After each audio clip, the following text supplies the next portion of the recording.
मैं दीपक सैनी आपका हार्दिक स्वागत करता हूं सैनी विट्स मैथ्स में। जैसा कि आप भली भांति जानते हैं, हमने इससे पहले कक्षाओं में अध्याय 1 को समाप्त किया। ठीक है, अब अगला जो अध्याय है वो हमारा अध्याय 2 है, कक्षा 10वीं विषय गणित, अध्याय 2 बहुपद। तो सबसे पहले मैंने आपको पहले ही बताया था कि अगर हम कोई भी अध्याय शुरू करने वाले हैं तो पहले उस अध्याय के बारे में जानेंगे कि वो उसका मेन मोटिव क्या है। ठीक है, तो आइए चलते हैं बिना विलंब किए। अध्याय 2 बहुपद। बहुपद है क्या, हम इसके बारे में जानेंगे। कहते हैं बहुपद ऐसी संक्रियाओं का समूह है जैसे भाग, गुणा, योगफल, घटाना, ऐसी संक्रियाओं का एक समूह है जिसको हम एक ही रेखा में दर्शाते हैं। ठीक है, आइए, जिसमें हमारे चर पद, अचर पद और बहुत सी संक्रियाएं हमारी क्या होती है, यूज होती हैं। ठीक है, आइए चलते हैं। बहुपद। ठीक है, बहुपद को दो भागों में विभाजित किया गया है। ठीक है, कौन कौन सा?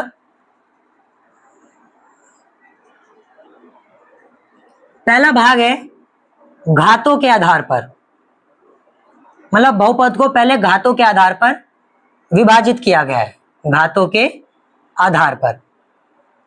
दूसरा है हमारा पदों के आधार पर, मतलब कुछ श्रेणियां ऐसी हैं जिन पे इनको व्यक्त किया गया है। किनको? बहुपदों को। ठीक है, सबसे पहले हम घातों के आधार पर जानेंगे कि घातों के आधार पर बहुपद को किस किस भागों में बांटा गया है।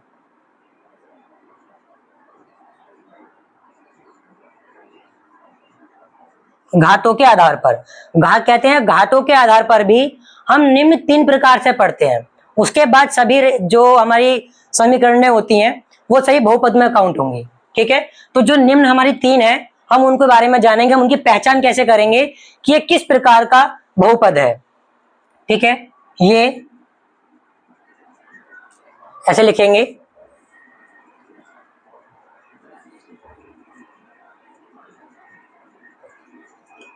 घातों के आधार पर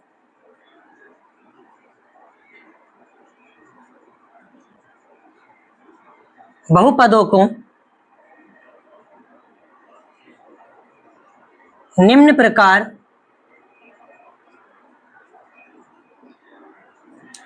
से दर्शाया गया है।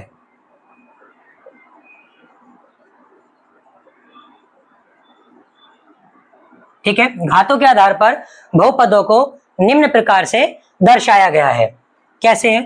पहला पार्ट,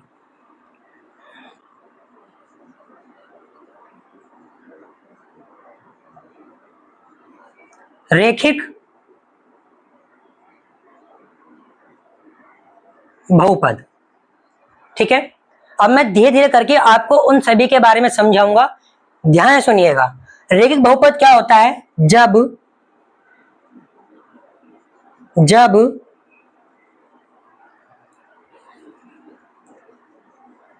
चर पद की अधिकतम घात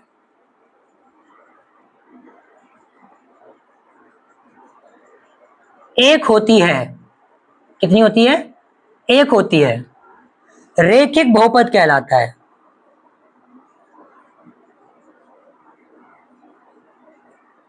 बहुपद कहलाता है। आइए जानते हैं चर पद किसे बोलते हैं, अचर पद किसे बोलते हैं। ठीक है, जैसे मैंने मान लिया कि एक समीकरण दी गई है मुझे ax प्लस बी। ठीक है, जब x की घात कुछ नहीं होती हम उसे 1 मानते हैं, या 1 है। ठीक है, इस x को ही हम क्या बोलते हैं? चर पद बोलते हैं। क्या कहते हैं? चर पद। और हमें दिख रहा है इस चर पद की अधिकतम घात एक ही है, इसलिए हम इस समीकरण को रेखिक बहुपद कहते हैं। क्या कहेंगे? रेखिक बहुपद। ठीक है, जो चर पद के साथ दिया हो उसको हम कहते हैं गुणांक। क्या कहेंगे? गुणांक। और जिसके साथ चर पद नहीं होता, जिसके साथ चर पद नहीं होता वो हमारा अचर पद कहलाता है। क्या कहलाता है? अचर पद कहलाता है। ठीक है, समझे आप? मैं लिखता हूं यहां पर कुछ चीजें। हमारा चर पद क्या है इसमें, x है। कोई पूछे x का गुणांक क्या है, तो x के साथ जो संख्या लिखी होती है, x के साथ चर पद के साथ जो संख्या लिखी होगी उसी को हम क्या बोलेंगे, गुणांक बोलेंगे। तो हमारा गुणांक क्या है, a है। ठीक है, एक बार मैं दोबारा रिपीट करता हूं, चर पद के साथ जो संख्या लिखी होती है उसी को हम क्या कहते हैं, गुणांक कहते हैं। तो x के साथ a लिखा हुआ है तो x का गुणांक क्या हुआ, a हुआ। ठीक है, और जिसके साथ चर पद नहीं होता उसे हम अचर पद कहते हैं। तो हमें दिख रहा है b के साथ कोई भी चर पद नहीं है, ना x है, ना y है, ना z है, कुछ नहीं है, तो इसलिए हमारा अचर पद क्या कहलाएगा, b कहलाएगा। ठीक है, समझे आप, चर पद हमारा x है, x का गुणांक हमारा a कहलाएगा और अचर पद हमारा b कहलाएगा। और यहाँ पे x की अधिकतम घात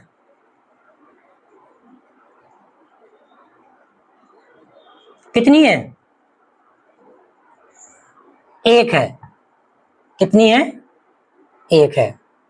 ठीक है, समझे आप। एक बार मैं पुनः दोहरा देता हूं, रेखिक बहुपद किसे कहते हैं, जब चर पद की अधिकतम घात 1 होती है। आपको यह देखना होगा कि जो समीकरण आपको दी गई है उस समीकरण में चर पद की घात कितनी है। अगर 1 है, मैक्सिमम अधिकतम घात 1 है, तो वो रेखिक बहुपद कहलाएगा। ठीक है, मैं एक एग्जांपल देता हूं, बताना क्या, 5x + 3। ठीक है, एक और देता हूं, 3x² + 5x + 2। तो बताइए दोनों समीकरण में से कौन सा समीकरण आपका रेखिक बहुपद कहलाएगा। तो आइए देखते हैं, हम ये देखते हैं यहां पर एक चर पद है वो है x, और यहां पे x की अधिकतम घात 1 है, तो ये कहलाएगा रेखिक बहुपद। हमारा 5x + 3 रेखिक बहुपद है। इधर देखते हैं, यहां पर जो x है, जो चर पद है, इसकी अधिकतम घात ये 1 है, ये 2 है, तो इसकी अधिकतम घात क्या है, 2। तो 2 की वजह से ये रेखिक बहुपद नहीं कहलाएगा। ठीक है, हम हमेशा अधिकतम घात को ही लेते हैं। ठीक है, तो यहाँ पे चर पद की घात 1 भी है और 2 भी है, लेकिन अधिकतम कितनी है, 2। तो 2 की वजह से ये हमारी समीकरण जो दी गई है वो आपकी रेखिक बहुपद नहीं कहलाएगी। बात समझ गए आप। ठीक है, आगे चलते हैं। दूसरा पार्ट, ये तो हमने पहला समझा कि रेखिक बहुपद क्या होता है। ठीक है, अब समझेंगे दूसरा आता है द्विघात बहुपद। क्या आएगा, द्विघात बहुपद। आइए चलते हैं, दूसरा द्विघात बहुपद। तो द्विघात बहुपद क्या होता है, मैं आपको समझाता हूं कि द्विघात बहुपद वह बहुपद होता है जब चर पद की अधिकतम घात 2 हो। ठीक है, मैं यहां पर लिखता हूं, जब चर पद की अधिकतम घात 2 होती है, द्विघात कहलाता है। ठीक है, द्विघात कहलाता है। जैसे मैंने एक समीकरण लिखी, ax² + bx + c। ठीक है, सबसे पहले आप ये बताइए कि दी गई समीकरण में कितने चर पद है। ठीक है, तो बहुत से लोग कहते हैं कि इसमें दी गई समीकरण में 2 चर पद है। 2 नहीं है बेटा, चर पद तो एक ही है इसमें, x, सिर्फ उनकी घात अलग अलग है। अगर यहाँ पे x की जगह y होता तब हम कहते हैं यहाँ पे 2 चर पद है, लेकिन यहाँ पे 2 चर पद नहीं है, सिर्फ एक ही चर पद है, वो है x। ठीक है, तो हमें यहाँ पर दिख रहा है x की अधिकतम घात कितनी है, x की अधिकतम घात 2 है, और अधिकतम घात 2 की वजह से ये क्या कहलाएगा, द्विघात बहुपद कहलाएगा। ठीक है, यहां पर ये 1 है और यहां पर ये 2 है, तो अधिकतम घात दी हमें 2। अब आपसे कोई पूछे कि बताइए एक्स स्क्वायर का गुणांक क्या होगा। एक्स का गुणांक क्या होगा, एक्स का गुणांक क्या होगा। अच्छा, चर पद क्या है इसमें, यह आपको बताना है। अचर पद क्या है, यह आपको बताना है। ठीक है, तो आइए, एक्स स्क्वायर का गुणांक मैंने बताया कि गुणांक क्या होता है, जो चर पद के साथ दिया हो। और ये कौन से वाले की बात कर रहा है, जिसकी घात 2 है, तो उसके साथ हमारा क्या दिया है, ए दिया है। तो ए हमारा एक्स स्क्वायर का गुणांक कहलाएगा। एक्स का गुणांक क्या है, बी। चर पद क्या है, एक्स। चर पद हमारे पास एक ही है, वो कौन सा है, एक्स सिर्फ। ठीक है, अचर पद क्या है, सी है। जिसके साथ कोई भी चर पद ना हो वो अचर पद कहलाता है। ये हम अभी पीछे पढ़ चुके थे। ठीक है, यहां तक आपको समझ में आया कि द्विघात बहुपद किसे कहते हैं, जब चर पद की अधिकतम घात 2 होती है वो द्विघात बहुपद कहलाता है। ठीक है, आइए नेक्स्ट पढ़ते हैं। नेक्स्ट टॉपिक है आपका थर्ड। अब पढ़ेंगे त्रिघात के बारे में। ठीक है, बस कुछ कुछ चीजें मिटा देता हूं, बाकी चीजें सेम रहेंगी। ठीक है, हम पढ़ेंगे अब त्रिघात।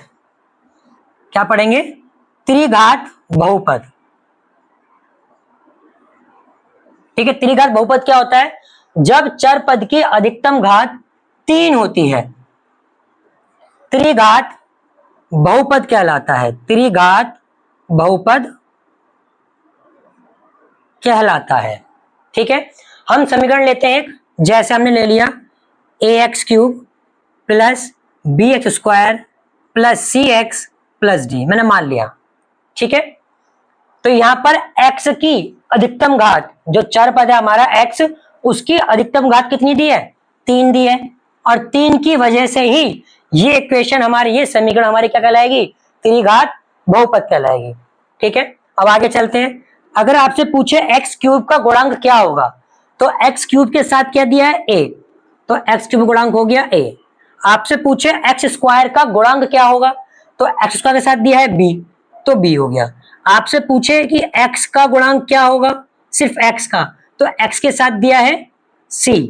आपसे पूछे चर पद क्या है इसमें, तो आप बोलोगे सर चर पद तो एक ही दिया है, वो दिया है हमारा x। और अचर पद क्या होगा हमारा, जिसके साथ कोई चर पद नहीं है, वो है हमारा d। ठीक है, आपको समझ में आया। हम घातों के आधार पर यहीं तक पढ़ते हैं, वैसे आगे भी हैं, लेकिन जब 3 घात के बाद सीरीज आती है या कोई श्रेणी आती है तो हम उसको बहुपद में ही काउंट करते हैं। ठीक है, मतलब स्टार्टिंग के 3 घात तक के तो नाम दे दिए गए हैं, इसके बाद चतुर्थ घात आएगा। ठीक है, जिसे हम इंग्लिश में बाय क्वाड्रेटिक बोलते हैं, मतलब निम्न प्रकार के आएंगे, लेकिन सभी जो होते हैं वो बहुपद में ही काउंट होंगे। बहुपद एक समूह है इन सभी का। ठीक है, लेकिन कुछ निम्न प्रकार की घातों को उनके नाम के अनुसार यहां पे मैंने दर्शा दिया है। ठीक है, अब चलेंगे जो हमारा सेकंड पॉइंट है, पदों के आधार पर। ठीक है, क्या दिया है, पदों के आधार पर। तो पदों के आधार पर जो निम्न प्रकार की होती हैं हम उनको जांचेंगे। पदों के आधार पे भी हम 3 प्रकार के पढ़ेंगे, 3 प्रकार तक के दर्शाया गया है जो आपकी पुस्तक में दिया गया है। ठीक है, उसके बाद फिर हम आगे बढ़ेंगे। तो आपका नेक्स्ट है पदों के आधार पर। क्या दिया है, पदों के आधार पर लिखेंगे, पदों के आधार पर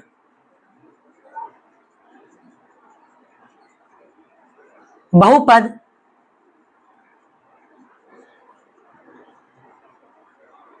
निम्न प्रकार के होते हैं।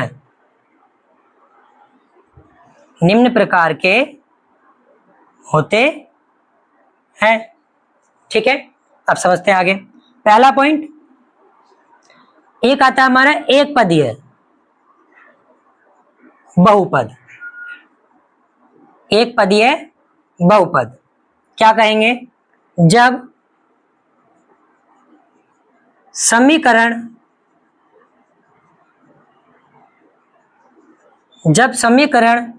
केवल एक पद की होती है, एक पद की होती है, एक पदीय बहुपद कहलाता है। एक पदीय बहुपद कहलाता है। ठीक है, जानते हैं कैसे। जैसे माना हमने 5 सिंपल एक टर्म है, एक पद है, तो 5 मेरा एक पदीय बहुपद कहलाएगा। अच्छा, मैंने लिखा 3x, अब 3x भी एक पद है।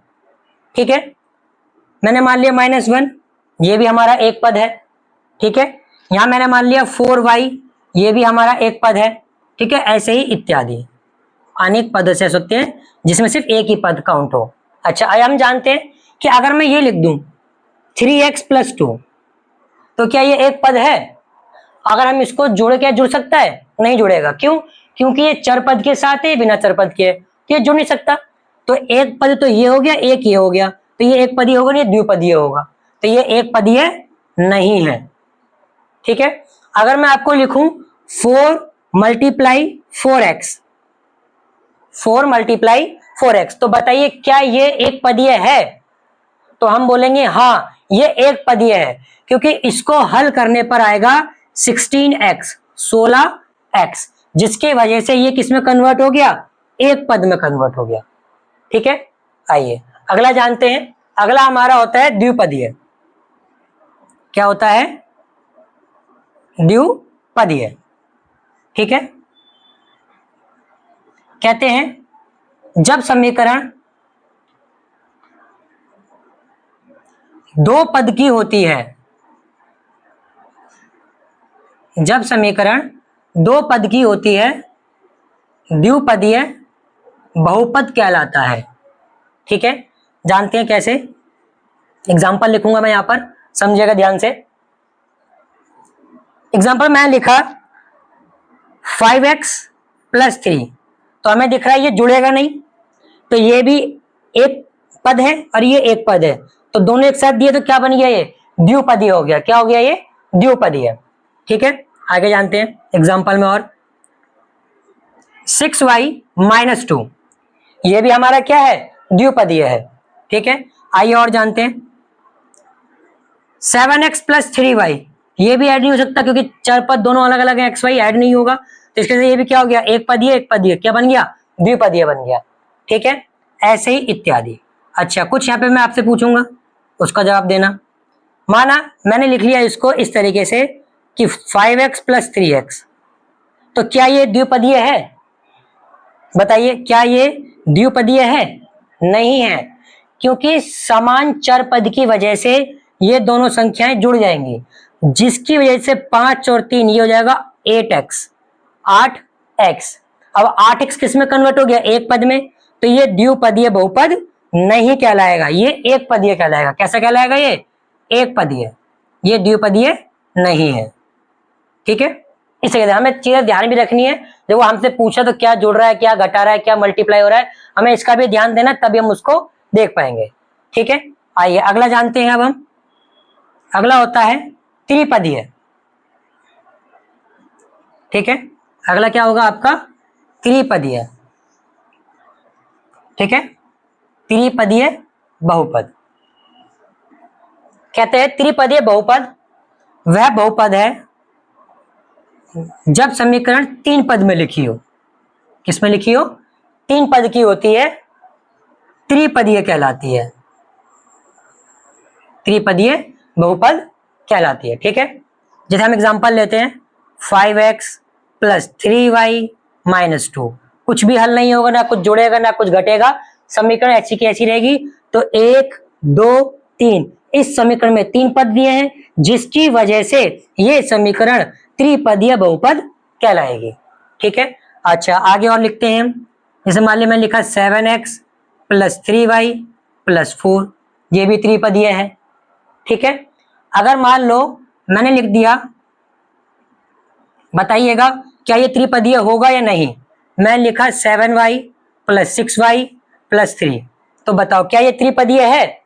ये त्रिपदीय नहीं है, क्योंकि ये दोनों जुड़ जाएंगे, 7 और 6 हो जाएगा 13y + 3, तो ये 3 पद से किसमें कन्वर्ट हो गया? 2 पद में। तो दी गई जो समीकरण थी ये वाली, ये द्विपदीय है, ना कि त्रिपदीय। ठीक है, तो आज जो हमने पढ़ा वो हमने पढ़ा बहुपद के बारे में। बहुपद आपके दो भागों में विभाजित किए गए थे। पहला भाग था आपका घातों के आधार पर, जिसमें हमने 3 भाग पढ़े, रेखिक बहुपद, द्विघात बहुपद, त्रिघात बहुपद। दूसरा पार्ट था आपका पदों के आधार पर, जिसमें हमने 3 पार्ट पढ़े, एक पदीय, द्विपदीय और त्रिपदीय। ठीक है, तो आज की वीडियो में इतना ही। मिलते हैं अगली वीडियो में। वीडियो को लाइक कीजिए, यदि आप चैनल पे नए हैं तो सब्सक्राइब कीजिए और अपने दोस्तों के साथ शेयर कीजिए। धन्यवाद।